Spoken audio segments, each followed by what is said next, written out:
नमस्ते बच्चों। नमस्ते सर। आज हम लोग अपनी हिंदी और संस्कृत का शब्दकोश बढ़ाने के लिए 25 शब्दों पर चर्चा करेंगे। और वो 25 शब्द कहाँ से लाए गए हैं? एक किताब है संस्कृत की, रचना अनुवाद कौमुदी। रचना अनुवाद कौमुदी से हम लोग प्रतिदिन 25 शब्दों का अभ्यास करेंगे। इससे आपका हिंदी और संस्कृत दोनों का शब्दकोश बढ़ेगा, और जब शब्दकोश बढ़ेगा तो आपकी बुद्धि और प्रखर होगी। तो सबसे पहले जो आज हम लोग शब्दकोश यहाँ पर ले रहे हैं वो है अभ्यास 1 रचना अनुवाद कौमुदी का, और इसमें हम लोग 25 शब्दों पर चर्चा करेंगे। कितने शब्दों पर चर्चा करेंगे? चर्चा 25 पे। यहाँ 25 शब्द जो लिखे हैं उनको हम लोग उच्चारण करेंगे। सबसे पहले संज्ञा या सर्वनाम शब्द आएंगे। संज्ञा या सर्वनाम शब्दों में हम लोग देखेंगे सह, वह, तौ, वे दोनों, ते, वे सब, भवान आप पुल्लिंग, भवती आप स्त्रीलिंग, रामः राम, ईश्वरः ईश्वर या स्वामी, बालकः बालक, नरः मनुष्य, ग्रामः गांव, नृपः राजा, विद्यालयः विद्यालय।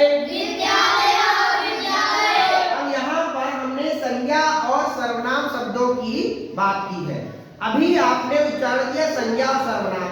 अब संज्ञा और सर्वनाम के बारे में हम अगर आपसे कुछ पूछे तो बता सकते हैं? तो संज्ञा किसे कहते हैं बताएं? हाँ, किसी के भी नाम को हम क्या कहते हैं? संज्ञा कहते हैं। और सर्वनाम किसे कहते हैं? वो शब्द जो संज्ञा के बदले प्रयोग किए जाते हैं। बहुत सही, वे शब्द जो संज्ञा के बदले प्रयोग किए जाते हैं। अब यहाँ जो शब्द दिए हैं संज्ञा और सर्वनाम के, अगर हम इनमें से आपसे पूछे संज्ञा और सर्वनाम शब्द तो बता सकते हैं? Yes sir. तो यहाँ बताइए तो क्या है? वो तो नहीं, सह सर्वनाम है। सर्वनाम। और तो क्या है? सर्वनाम। अच्छा, ते क्या है? सर्वनाम। और इसका हिंदी बताइए, सह का वह और तो का, वे दोनों, ते का, वे सब। ये सब क्या है? सर्वनाम है। अब अच्छा देखिए, भवान क्या है? सर्वनाम है कि संज्ञा है? सर्वनाम। सर्वनाम। भवान, भवान मतलब आप पुल्लिंग। किसी पुरुष के लिए अगर हम आप संबोधन करेंगे तो भवान कहेंगे, और किसी स्त्री के लिए अगर हम संबोधन करेंगे तो भवती कहेंगे। तो भवान आप पुल्लिंग, भवती आप स्त्रीलिंग। भवान आप पुल्लिंग, भवती आप स्त्रीलिंग। अच्छा, रामः क्या है? संज्ञा। संज्ञा है। रामः हिंदी में राम, रामः राम। ईश्वरः ईश्वर या स्वामी। संस्कृत में ईश्वरः और हिंदी में ईश्वर या स्वामी। बालकः बालक, बालकः बालक। नरः मनुष्य, नरः मनुष्य। ग्रामः गांव, नृपः राजा। विद्यालयः विद्यालय। अब विद्यालय क्या है? संज्ञा कि सर्वनाम? संज्ञा। संज्ञा। अच्छा, राजा क्या है? संज्ञा ही सर्वनाम है? संज्ञा। अच्छा, मनुष्य संज्ञा ही सर्वनाम है? संज्ञा। तो संज्ञा सर्वनाम का मतलब समझ में आ गया? समझ में तो कल पहले से आया हुआ था, हम लोग केवल अभ्यास शब्दों का कर रहे हैं। संज्ञा सर्वनाम तो पहले सीख चुके हैं, लेकिन यहाँ पर शब्दकोश बढ़ाने के लिए हम लोग शब्दों की चर्चा कर रहे हैं। तो यहाँ एक साथ बोलेंगे,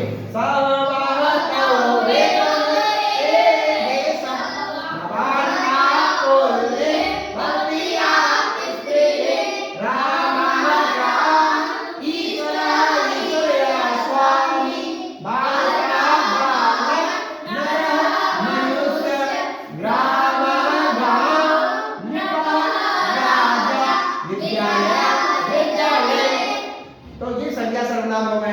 अब हम लोग देखेंगे धातु या क्रिया शब्द। कैसे शब्द? धातु या क्रिया शब्द। धातु क्या होती है पता है? क्या होती है? क्रिया का मूल रूप। क्रिया का जो मूल रूप है वो क्या कहलाता है?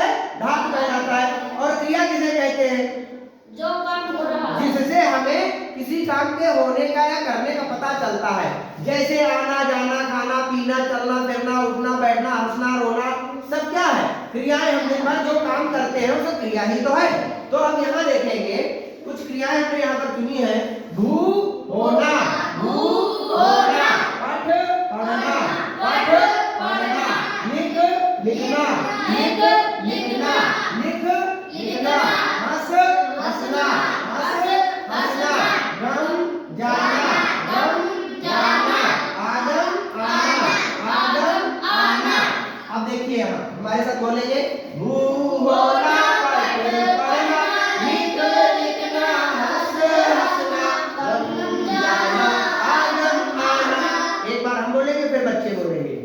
भू होना, पठ पढ़ना, लिख लिखना, हंस हंसना, गम जाना, आगम आना।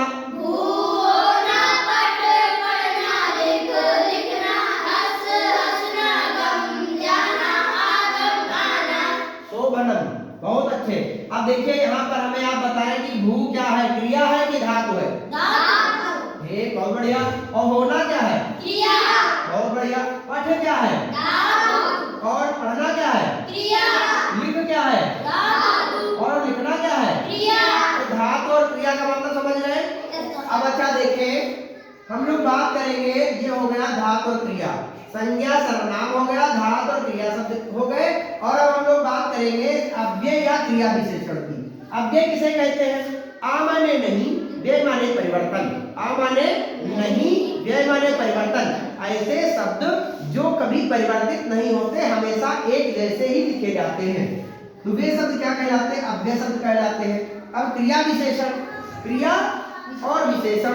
क्रिया का मतलब समझते हो, क्रिया का मतलब जो हो रहा है काम, जो क्रियाएं हैं वो क्रिया है। और क्रिया विशेषण, तो विशेषण एक शब्द ऐसा लग गया, तो विशेषण का मतलब ये हुआ कि जो क्रिया की, जो काम हो रहा है, जो क्रिया है, उस क्रिया की जो विशेषता बता रहे हैं, वे शब्द क्या कहलाते हैं? क्रिया विशेषण कहलाते हैं। तो यहाँ देखेंगे अव्यय या क्रिया विशेषण। तो देखिए, अत्र यहाँ, अत्र यहाँ, अत्र यहाँ, अत्र यहाँ, इह यहाँ, इह यहाँ, इह यहाँ, इह यहाँ, यत्र जहाँ, यत्र जहाँ, यत्र जहाँ, यत्र जहाँ, तत्र वहाँ, तत्र वहाँ, तत्र वहाँ, तत्र वहाँ, पुत्र कहाँ, पुत्र कहाँ, पुत्र कहाँ, पुत्र कहाँ, क्व कहाँ, क्व कहाँ, क्व कहाँ। क्व कहाँ। अब देखिए हमारे साथ एक बार हम बोलेंगे फिर बच्चे बोलेंगे।